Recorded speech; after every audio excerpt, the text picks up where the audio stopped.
Okay, you know what? I had something really, really cool planned for this. A couple of weeks ago, I went to go and see Blair Witch with my friend Melissa, and afterwards, we actually had a bit of a podcast / interview thing going. But unfortunately, technology had to be such a fucking pain in the ass and completely erased it. So, with that forenotice, Melissa, my darling, this review is as much yours as it is mine.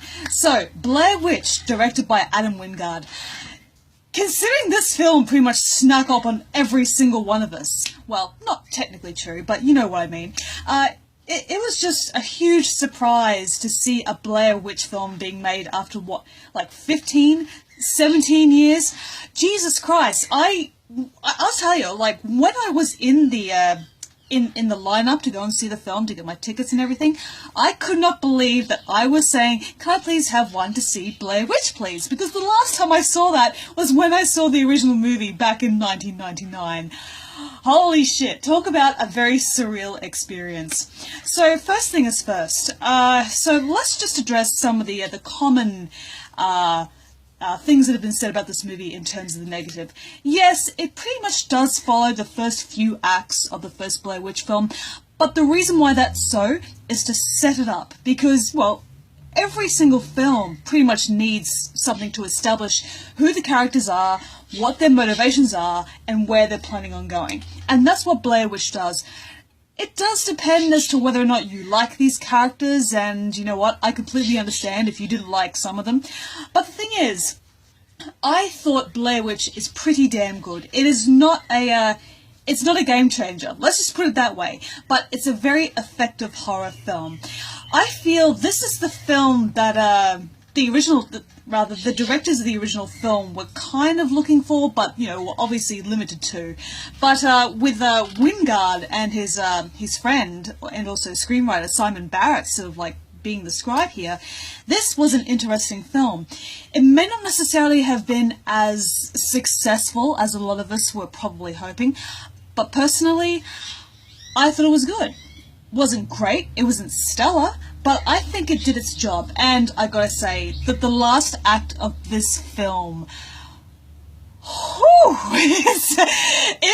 it was something, let me tell you. And as a Lovecraft fan, there was so much awesome Lovecraftian material in those final 15 minutes of this film. Like, holy shit.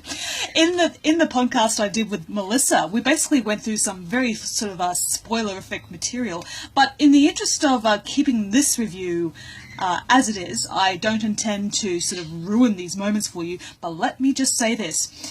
If there was any doubt that Blair Witch existed in the first film, all those doubts go out the window with Blair Witch. There is something out there, and it is dangerous as fuck. I loved it. Even if you didn't like most of the film beforehand, nobody can deny that the final 15 minutes of Blair Witch is just so good. But let's just rewind back a little bit. I found the film, you know, once it got going, to be quite suspenseful, and even though it may not necessarily have been sort of scary, it definitely gets under your skin in more ways than one. Everything about this film has some sort of human anxiety attached to it. Being lost in the woods, being scared of the dark, being completely disorientated and steadily going mad, and also there's a really awesome addition of body horror. Unfortunately, it didn't go as far as I really wanted to, because just the way the whole notion was set up, a character gets injured, and as the film goes on, this character starts to suffer some, you know, very sort of major damage. And, you know, when it's revealed as to the nature of this injury, it's like, holy shit! And you're kind of anticipating it to be something else, but unfortunately the film really doesn't go the distance I felt it would. If it is sort of resolved in the director's cut of the film, that would be great, but you know what? It is somewhat of a minor quibble in the vast majority of the film. What I especially love about this film is how the Blair Witch is treated. I personally never saw the Blair Witch as a personified creature. That is to say, I didn't see the entity as a human being. I kind of felt the witch itself was more of a force. The witch had transcended the need to having a human form, and now it pretty much, has influence and sway over the forest of which it lives in. Everything that is within those trees, it belongs to the witch. The witch has absolute control over all of it. And it is made very clear in the film that if you are stuck in her grasp, you don't have any say in the matter. She, or he, or it will use you however it sees fit. It is so freaking clever. When it comes to having omnipotent sort of evil, you really have to tread the line. You have to make sure that the audience is rather familiar with what this creature's limits are. You can't go all out and expect an audience to be completely okay with it. You've got to set up some guidelines, and this is what this film does, however very, very subtly. What I also really enjoy is how the notion of the premonition of death and, certain destruction is incorporated in this movie. And I won't tell you how, but after seeing it and sort of, keeping in mind everything I had seen up until that point and sort of just like marinating and just like thinking it over, the more creepy it became.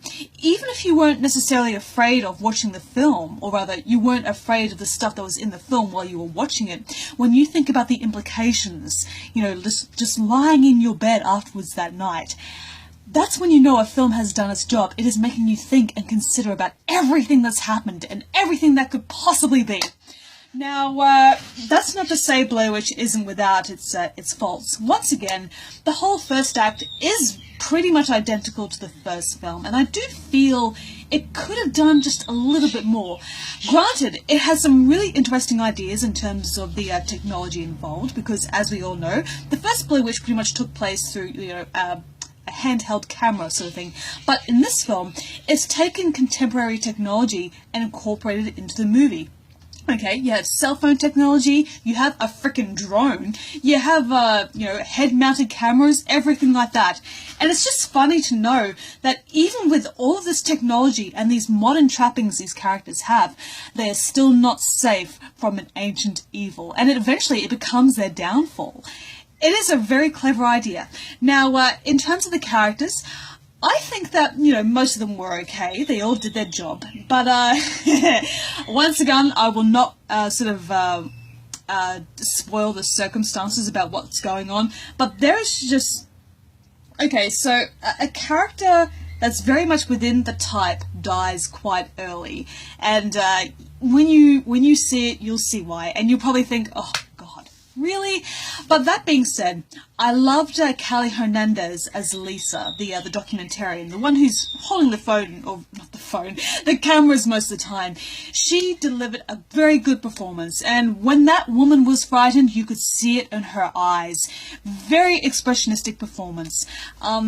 Additionally, what I do enjoy about the characters in general is that they really do feel like they are people you could know, okay? They're not your typical sort of Hollywood stock stereotypes in terms of, the jock, the babe, the slut, the cheerleader, the nerd, or anything like that. No, they do have a sense of realistic grounding to them. But yeah. Oh, also speaking of which, one particular topic that Melissa and I discussed was the mythological comparisons that we can make with the Blair Witch. For example, one of the most obvious ones is the Wendigo. The Wendigo is a creature that pretty much feasts on the flesh of humans, but it's constantly, sort of losing that weight. It is constantly in a state of hunger, and it has influence over the territory it lives in. Another one is a German spirit, which is also known to impersonate the human voice and basically fool its prey into coming to them. It's kind of like the predator that way. Like, it mimics the human voice and sort of deceives its prey into coming in its direction, as opposed to chasing its prey. It's really, really cool. And that sort of just goes back into how Wingard and Barrett have sort of, started to investigate the Blair Witch itself. Like, it's if the first film was a human descent into madness, Blair Witch is definitely a film about exploring the metaphysical and sort of going beyond what the human mind can conceive. And when you can, when you contrast that with the human mind steadily unraveling in a case of distress, it is such a perfect combination. What is worse than something you don't comprehend? There's really nothing. And if something unexplainable happens and you can't sort of find an explanation for it, you are going to find yourself creeped out and frightened, and steadily as you are continually being, exposed to it, that's when it all starts to come apart. And that is what this film sort of, investigates. Okay, so, sorry, I was rambling there. So in comparison to the first Blair Witch film, look, it's not going to have the impact the Blair Witch Project had, because the Blair Witch Project was very much a product of its time. It had a supreme viral marketing sort of thing, and, Blair Witch was pretty much, announced at a Comic-Con, okay, without much fanfare. So in comparison to which film has more of a cultural impact, is definitely the Blair Witch Project. But if you are looking for a pretty solid and effective horror/thriller film, Blair Witch is pretty much that. It's not going to be for everyone, and you will inevitably fall out with some of the characters, no doubt. But as I said before, when this film goes into overdrive and just goes for it, like in terms of just exploring, the Blair Witch and everything that is related to it, that's when it really does come into its own. So I give Blair Witch a 3 out of 5. It's not one for originality, and it's not one to sort of like blaze the trails, but god damn is it fun. So thank you very much for listening to me ramble, guys. And once again, Melissa, I really fucking wish this thing had been... it sucks. Technology fucking sucks. It can't save you from the witch, and it can't, frickin' record a frickin' podcast. Thanks, guys. You have a wonderful one. Bye-bye.